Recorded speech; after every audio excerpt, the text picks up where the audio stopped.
కేవలం అమ్మ కటాక్షంతో చూసిందంతే వెంటనే కాళిదాసు గారు శ్యామలాదండకం చెప్పారు. ఎక్కడి నుంచి వచ్చింది కాళిదాసు గారికి ఆ శక్తి?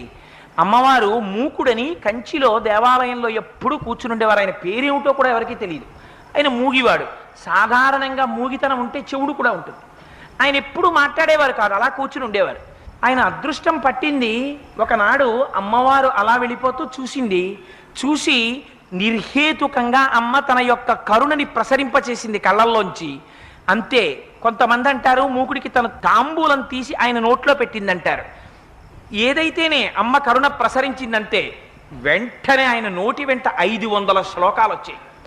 500 శ్లోకాలు కూడా ఎంత గొప్పగా వచ్చాయో తెలుసా అండి? మూక పంచశతి అని పేరు దానికి. ఆయన అమ్మవారి మీద వెంటనే ఆర్యాశతకము అని ఒక శతకం చెప్పేశారు. అమ్మ ఒక్క చిరునవ్వు నవ్వింది. మందస్మిత శతకము అని చిరునవ్వు మీద